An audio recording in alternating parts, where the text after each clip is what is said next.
Hey everyone, welcome back to my channel. My name is Ishwari and I know only 60 days are left by exams plus minus. तो as a बड़ी बहन कुछ बातें करना चाहती हूँ तुम लोगों से। तो सी अभी लास्ट के 2 मंथ ही बचे हैं, तो most of you have completed your syllabus और तुम लोग अभी मॉक टेस्ट सॉल्व कर रहे होंगे, राइट? तो it's very important to mock test दो, उसे एनालाइज करो। और एनालाइज करना बहुत इंपॉर्टेंट है।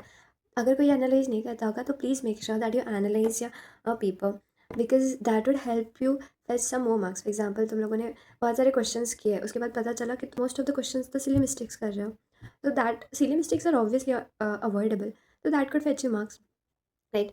उसके बाद आ जाता है तुम लोगों को ये टाइम में रिविजन भी करना है।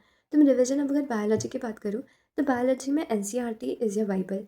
ऑफकोर्स सब लोग बोलते हैं, मैं भी यही बोलूँगी, वो तुम लोग कर लेना। सेकेंड बाइबल भी थी और वो थी बेसिकली नीट के पी वाई क्यूज़। नीट के पी वाई क्यूज़ बहुत ज़्यादा इंपॉर्टेंट है। मेक श्योर तुम वो नीट के पी वाई क्यू बहुत बार करो, अच्छे से करो। इफ़ भी मतलब पी वाई क्यूज़ देखकर तुम्हें एक मेंटेलिटी पता चल जाती है कि what kind of questions have been put. उसके अलावा फिजिक्स और केमिस्ट्री, फिजिक्स की फार्मूला शीट और केमिस्ट्री की cheat notes most of you might have made, but अगर नहीं बनाया है तुम लोगों ने तो बेसिकली जल्दी से बना लेना, और सो दैट तुम हर एक टेस्ट के पहले ना ये रिवाइज कर पाओ। एंड ये मेरा मेन मोटिव तो नहीं था बताने का, but my main motive was कि see I was also gone through the same thing.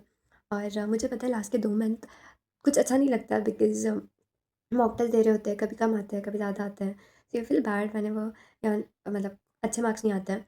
But it's very important कि ये जानना कि NEET is more about consistency, not about intelligence. अगर तुम मतलब कंसिस्टेंट रहे हो, you have been true to yourself, you have been, if you have been dedicated, तो obviously will make it. Basically ऐसा होता है कि हर लोगों की प्रिपरेशन सेम लेवल पे नहीं चल रही है, राइट? तो I can not generalise everything for everyone, but एक बेसिक थिंग्स होती हैं जो कि मैंने स्टार्टिंग में बता दी थी। बट अगर इसके अलावा तुम लोगों को कोई डाउट हो या फिर इसके अलावा कोई तुम प्रॉब्लम फेस कर रहे हो, एक तो कमेंट डाउन करो, या फिर you can always feel free to DM me on my Instagram channel. Before ending this I would to add one more point कि please don't compromise on your sleep. From a personal experience मैं बताऊँगी, sleep को compromise करके देख लिया था मैंने, नहीं होता है उससे कुछ भी। So make sure you take a minimum of 7 to 8 hours of sleep, क्योंकि एम बी बी एस में आकर तुम लोगों को वो नहीं मिलने वाला है। तो that's it for the video.